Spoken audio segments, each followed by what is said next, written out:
Hello everyone. This is Yash Sriram, an intern at UB Advocate. First and foremost, I would like to thank Advocate Jeevan Prakash sir and the entire team of UB Advocate for giving me this wonderful opportunity. In this video, we will be looking at the topic Principles of Natural Justice. These are the few important headings which will be discussed in this video. When we start searching the answer for the question, what is natural justice? We end up observing many definitions of various jurists. These definitions and theories are very complex and unclear in nature. Natural justice in general has many shades, colors, forms, ideas for various jurists. Justice Magari says, justice which is simple and elementary is natural justice. D. Smith has opined that natural justice is a close relationship between the common law and moral principles. When we analyze these definitions of various jurists using different grounds, we can understand that natural justice is a concept where rules are neither fixed nor prescribed under any code. Because we don't see any law telling this is natural justice or that is natural justice. Therefore, there is no definition for the term natural justice, but everywhere natural justice is enforced. They act, the principles of natural justice act as the assurances of justice and fairness.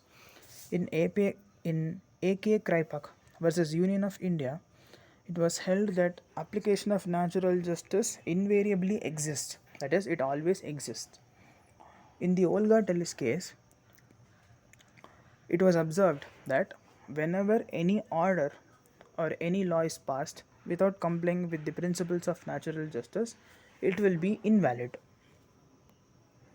Moving on to the principles of natural justice, we basically have two important principles: rule against bias and rule of fair hearing. These two principles are given under the two legal maxims nemo debet esse judex in propria causa and audi alteram partem. Observing at rule against bias, we can make out various things in this regard. I would like to quote few things to make you all understand this particular rule. This rule, according to the legal maxim previously seen, says that no man shall be a judge in his own cause, or no man can act as both party or suitor and as a judge, and the deciding authority must be impartial and free from bias. That is, the deciding authority should not have any bias, he should have neutral approach. Now we may ask, or anyone who understands this rule may ask, why has this legal maxim mentioned all these things? Or what will happen if any of the above things occur? Maybe few may answer that ends of justice will not be secured, and few may answer justice will not be efficiently administered, etc. But I would like to make out a point here by saying that results will not be the same every day. Results will definitely differ from day to day because the development of the society increases day to day.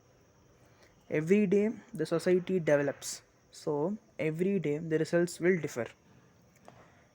We have totally four types of bias: personal bias, pecuniary bias, official bias, and judicial obstinacy. We will not look much into the types. I would proceed with one landmark case which is related to rule against bias. Vishakhapatnam Corporation Motor Transport Company Limited versus VG Bangalu Raju, AIR 1953. In this case, there was a cooperative society. The cooperative society, for some purpose, had applied for a permit. The collector was the president of the cooperative society. He was also the chairman of the regional transport authority, which had to issue the permit or grant the permit. Now, what happened? The chairman had granted the permit in favor of the society. The matter went before the court. The court held that the decision which the authority or the which the regional transport authority took. That is, when the regional transport authority decided to grant the permit to the society, it had clearly violated the principles of natural justice. So the court completely set aside the decision. Now, moving on to the second rule, rule of fair hearing. When something comes second, it does not mean that it has no position or value. Though this rule comes as the second rule, it is of utmost importance. This rule tells, according to the maxim, that no man should be condemned unheard, or every party must be heard. Notice and hearing are the two important elements of this concept or this rule.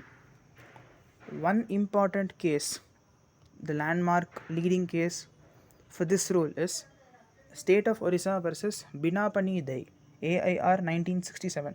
In this case, the petitioner was compulsorily made to retire from her service because she had completed her 55 years of age. But before the order was passed, she was not given the opportunity of being heard. She was not heard at all. There was a gross violation of principles of natural justice. The court clearly said the same and it set aside the decision. Whenever anyone starts a discussion on the topic principles of natural justice, it may last for days together or even months together because the ambit, the scope, the content, the depth, everything is vast related to this topic. Therefore, I would like to conclude this particular presentation here due to the time limit given to me. But before I conclude, I would I would like to give few points to you all so that by remembering these few points, the entire concept of natural justice will remain in your mind. We must all understand one thing: under any law, under any law for that matter, natural justice is a prime element.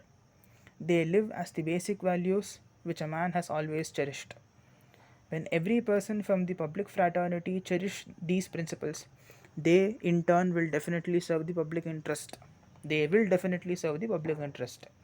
All the legal personalities must keep in mind that no law will be valid if it violates the principles of natural justice. Ultimately, in order to prevent the miscarriage of justice, in order to secure the ends of justice, in order to just administer the justice efficiently, legal personalities must inculcate principles of natural justice in their lives. Thank you.